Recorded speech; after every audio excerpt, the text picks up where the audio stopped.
So, just a little bit about me. I'm half Italian and half probably Heinz 57 maybe. I carry my father's name.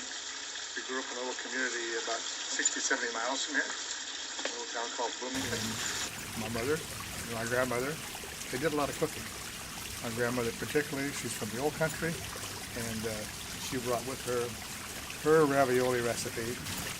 Unfortunately, she passed away 1963 or so, and I lost a lot of that heritage. Fortunately, my mother, along with my older sister, was able to resurrect that recipe. My name's David, Perazzo, and we're going to make some ravioli.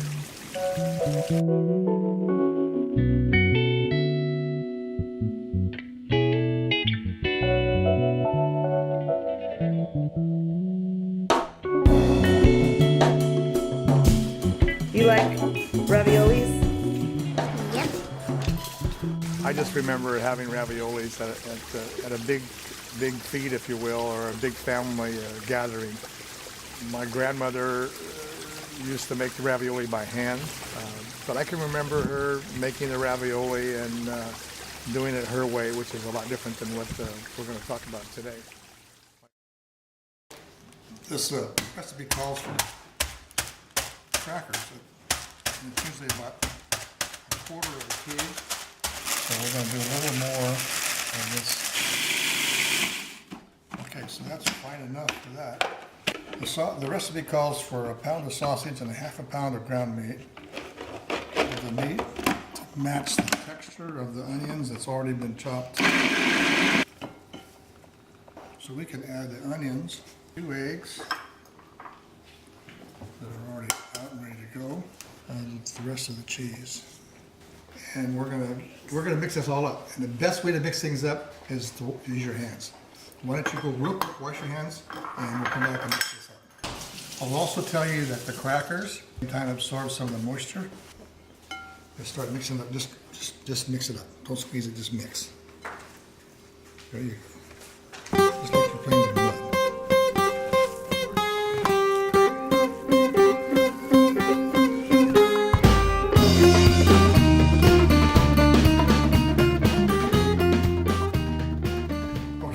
This is the representation of the spinach. This is 3 bunches, which is the recipe calls for.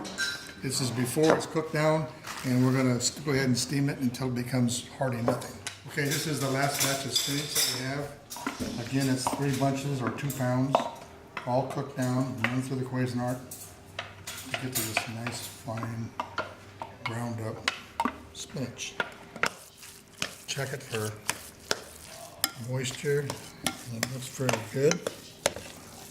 And what we didn't put in here was a little seasoning, which is just pure salt and pepper right now.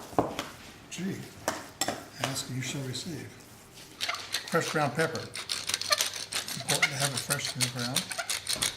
And what's even more important is just nice pepper grinders that somebody made. And a little salt. And if you'd like some more information about salt and pepper grinders, I'll make you some. This filling makes about 10 to 11 dozen. We're just going to cover this real briefly, and store it in the oven and let it cool. Take 2. We're going to cover this and put it in the refrigerator and let it cool down for a while we're making the pasta for the raviolis. Okay, my first recollection of making the raviolis with Dave's family is his mother. And we would always make it for Thanksgiving and Christmas. And Dave had mentioned that his sister bought us a ravioli machine. And we've probably had that ravioli machine for like 25 years. And my son, who's not here today, and his family, they when they come over and make it, the grandkids are getting older and they're really enjoying it. And we think it's just going to be carried on and on throughout the years.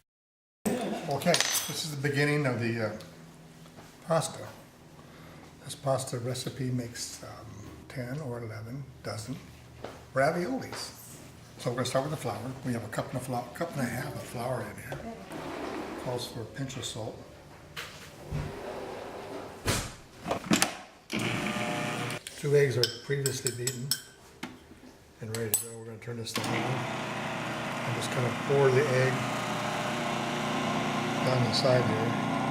I just want to let this run until it becomes like cornmeal. It's 1 tablespoon of olive oil, or 2 tablespoons of water. And again, depending on the moisture of the day, you may or may not want to use all of this or some of it. You can see it's starting to ball up and become a dough. You don't want to overwork it. And we don't work it hardly at all. We just kind of get it in the shape of a small football. And we're going to do 4 of these. And while we're doing the other ones, we're going to take this and put it aside under a moist towel to keep it damp. And we're ready to go.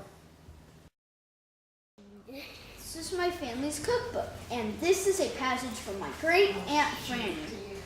Grandma Rachel wielded a 3-foot-long rolling pin around the pasta dough and made it look like child's play. Huge 3 to 4 foot rounds of pasta would flip and flour would fly in all directions.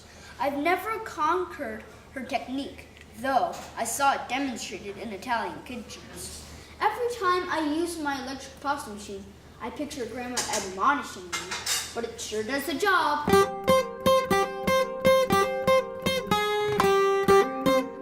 remember, like in the 80s, that we got that machine, Macchina per pasta machine from Cathryn. We started making these raviolis, and it just became a tradition.